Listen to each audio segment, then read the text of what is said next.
देखिए दूसरा major use है that is find the area of the triangle. ठीक है, एरिया के जहाँ जहाँ एरिया की बात आएगी वहाँ पे आप लोग क्या यूज़ करोगे, क्रॉस प्रोडक्ट। अगर मान लीजिए ऐसे दो वेक्टर दे रखे थे, एक वेक्टर आपको ये दे रखा है ए वेक्टर, ठीक है, ये वाला साइड जो वाला वेक्टर है वो है ए वेक्टर, ये वाला साइड जो है वो दैट इज बी वेक्टर। तो देख रहे हो कि ये वाला जो लेंथ आएगा वो तो आपका मॉड बी कॉस थीटा आ जाएगा, तो ये वाला लेंथ होगा मॉड बी साइन थीटा। तो हाइट जो हो गई वो मॉड बी साइन थीटा हो गई, तो area is half base into altitude. इसको हम लोग क्या लिख सकते हैं, 1/2 mod of A cross B. ठीक है, तो इस तरह से हमारे पास मतलब अगर एक ट्राइंगल ए बी सी दे रखा है तो हमें यहाँ पे ए वेक्टर बी वेक्टर क्या होंगे, साइड वेक्टर्स होंगे। साइड वेक्टर मतलब अगर आपको एरिया लिखना है तो कोई भी एक वर्टेक्स पकड़िए, उस वर्टेक्स से कौन से दो एजेस निकल रहे हैं वो देखिए। जैसे मान लीजिए यहाँ पे ए से कौन से दो एजेस निकल रहे हैं, ए बी और ए सी, तो 1/2 ए बी क्रॉस ए सी। ठीक है, इसी तरह से बी पकड़ा तो बी से ए और बी सी निकल रहे हैं, तो बी ए क्रॉस बी सी, और सी से कितने निकल रहे हैं, सी ए क्रॉस सी बी का हाफ। ठीक है, तो इस तरह जैसे भी ट्राइंगल ध्यान रखिएगा, अगर ये ट्राइंगल फॉर्म हो रहा है तो A B plus B C should be equals to A C vector, triangle law of addition. अब ए सी को इधर ले आऊँ तो क्या हो जाएगा, माइनस ए सी, जिसे हम लोग सी ए वेक्टर लिख सकते हैं। तो मतलब A B plus B C plus C A vector is equals to zero. तो अगर ये ट्राइंगल फॉर्म हो रहा है तो this condition has to be true, sum of the three side vector should be equals to zero. ठीक है, अब यही चीज़ अगर मैं क्या करता है कि ट्राइंगल अगर मुझे ए बी सी के वर्टाइसिस के पोजीशन वेक्टर मालूम होते हैं, कि मान लीजिए हम कह देते हैं कि A vector B vector C vector are the position vectors of the vertices, तो एरिया कैसे निकालते हैं, 1/2 determinant of B minus A cross C minus A. ठीक है, तो बस इसे डिस्ट्रीब्यूट कर दिया तो यहाँ पे ए क्रॉस ए तो जीरो हो जाएगा, और बाकी सबको अरेंज करा तो देखो क्या हो गया, 1/2 A cross B plus B cross C plus C cross A. This is the area of the triangle. ठीक है, in terms of position vector. तो क्या होता है जब क्वालिटेटिव क्वेश्चंस होते हैं कि जब हमें प्रूव करना होता है तो उसमें ये वाला पोजीशन वेक्टर यूज़ करा जाता है। न्यूमेरिकली जब करते हैं तो हम लोग नॉर्मली इसमें फिर ये वाला फॉर्मूला यूज़ करते हैं या फिर ये वाला यूज़ करते हैं। ठीक है, तो आप जहाँ भी एरिया एवेलुएट करोगे वहाँ पे क्रॉस प्रोडक्ट का ही यूज़ होगा। जैसे फॉर एग्जांपल अगर मैं आपसे बोलूँ कि लेट्स से ए वेक्टर और बी वेक्टर ने मिलके ए और बी वेक्टर को एडजेसेंट साइड लेके हमने एक पैरेललोग्राम बना दिया। ठीक है,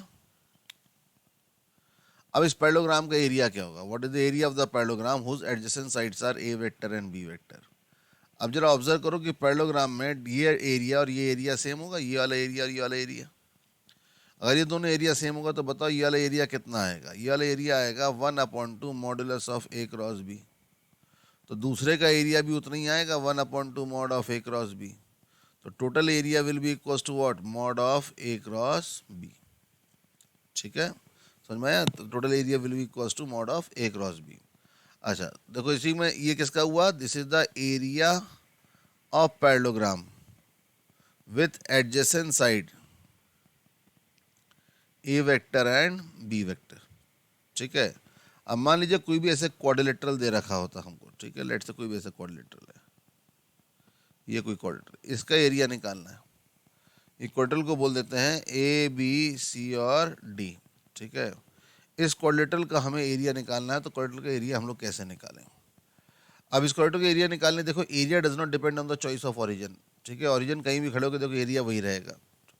तो इस कारण से एक चीज़ आप क्या कर सकते हो कि आप डी को, ठीक है, देख रहे हो ये डी जो है ऐसे ऐसे ज्वाइन कर देते हैं कि ये डी को हम यहाँ ज्वाइन कर देते हैं। ठीक है,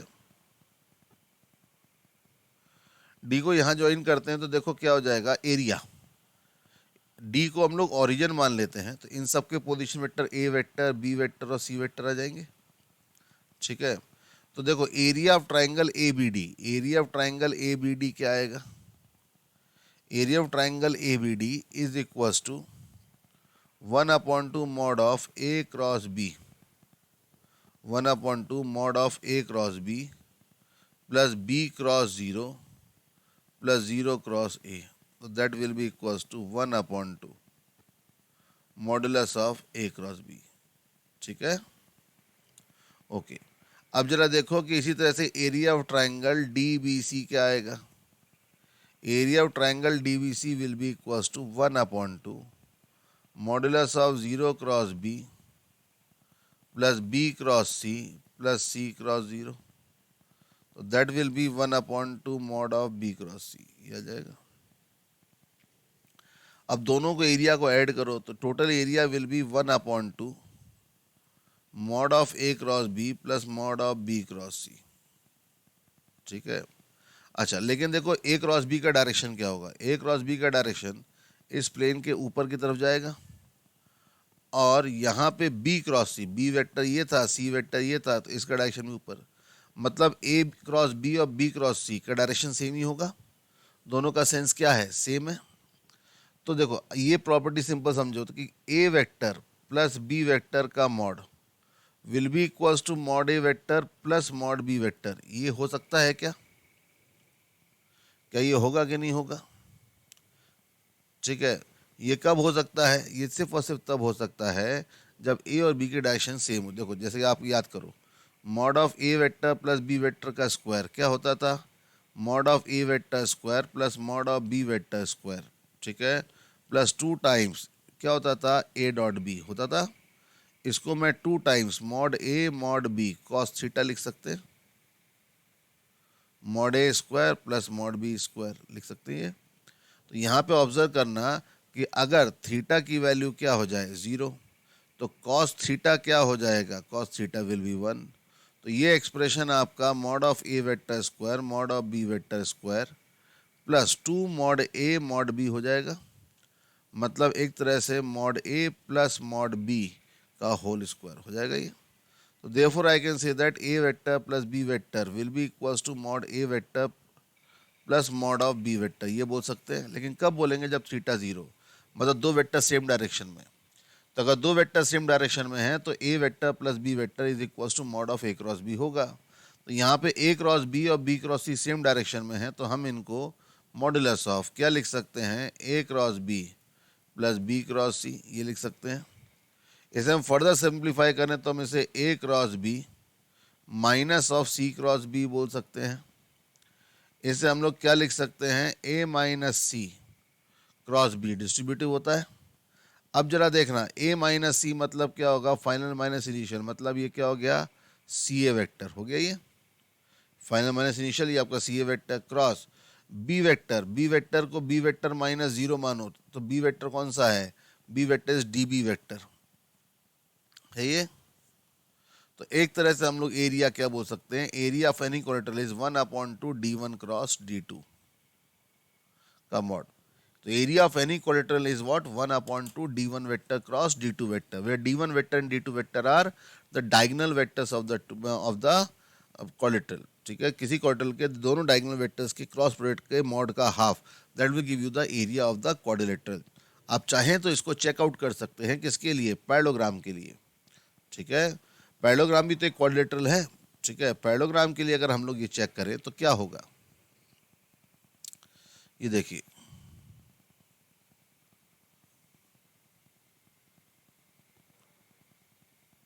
ये हमने एक पैरेललोग्राम बोला। ठीक है। अब इस पैरेललोग्राम में देखो कि ये वाला जो साइड है, ये वाला साइड ए वेक्टर है, और ये वाला जो साइड है ये आपका बी वेक्टर है। ये ए वेक्टर, ये बी वेक्टर। तो एज पर द रूल आपका ये वेक्टर कौन होगा? This will be A plus B. अच्छा, ए वेक्टर बी वेक्टर ये था, तो ये देखो कि ये वाला वेक्टर कौन सा आएगा? ये वाला vector, this is a vector. ठीक है। बी वेक्टर इधर जा रहा था तो माइनस बी वेक्टर इधर आएगा ना, ये ऐसे। तो ये देखो, ये वाला वेक्टर में ए वेक्टर ऐड करूंगा तो ये वाला वेक्टर जो आएगा वो A vector minus B vector आएगा। मतलब if A vector and B vector are two adjacent sides of a parallelogram. Okay, if a vector and b vector are two adjacent sides of parallelogram, then a vector plus b vector and a vector minus b vector are two diagonals. तो area क्या होना चाहिए जो हमने निकाला? 1/2 d1। तो d1 कौन हुआ? a plus B cross d2 कौन हो गया? a minus B.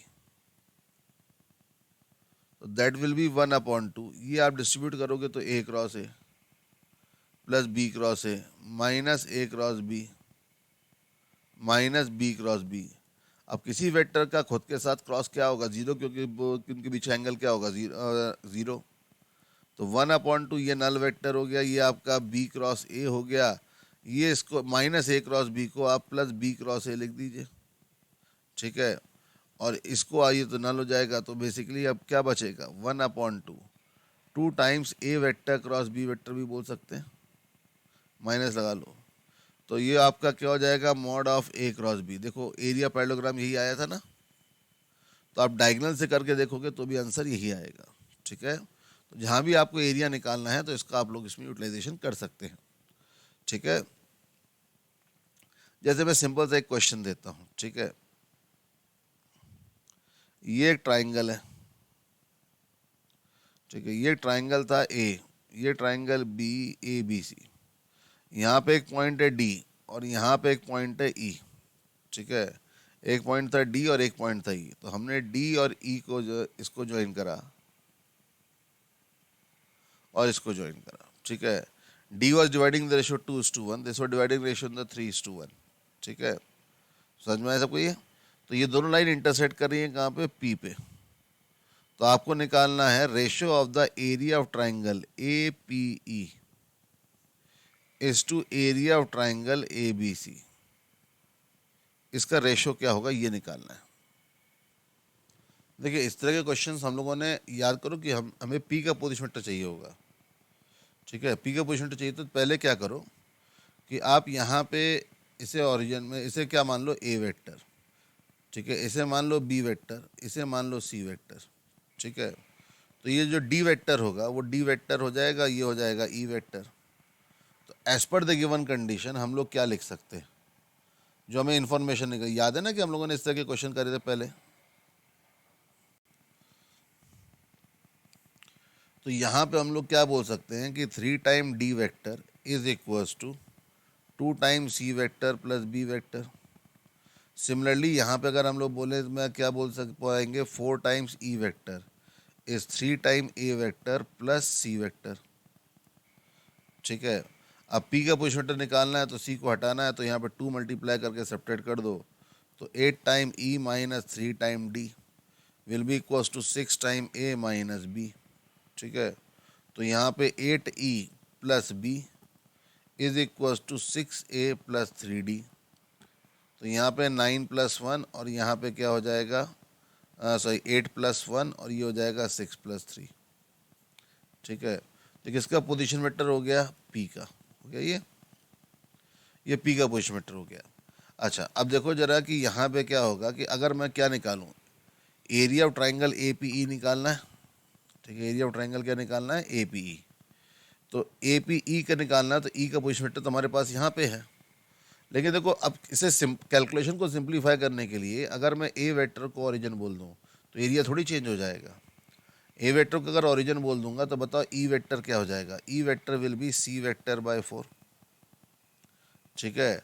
P vector क्या हो जाएगा? पी वेक्टर जो होगा that will be equals to B vector by 9, sorry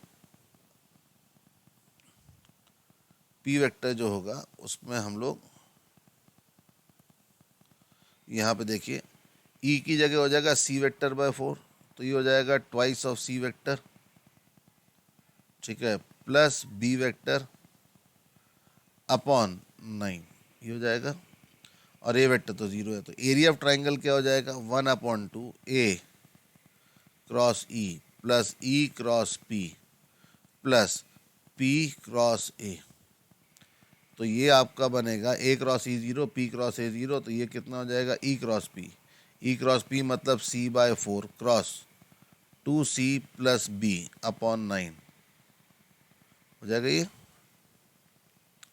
further simplify करो इसे जरा, फर्दर सिंप्लीफाई करो, देखो ये क्या हो जाएगा? 1/9, 4 जाता है 36, तो 1/72, ठीक है। 1/72 modulus of 2 times C cross C plus C cross B, ये आ जाएगा। तो area will be equals to modulus of C cross B upon 72। This is the area of triangle APE। अब लेकिन अगर मुझे एरिया ऑफ ट्राइंगल ABC चाहिए, area of triangle ABC, तो हमने निकाला था ना 1/2 mod of A cross B plus B cross C plus C cross A। अब इसमें A को क्या बोल दो, 0। अगर A को 0 बोल दिया तो आपका क्या बचा, 1/2 B क्रॉस C बचा।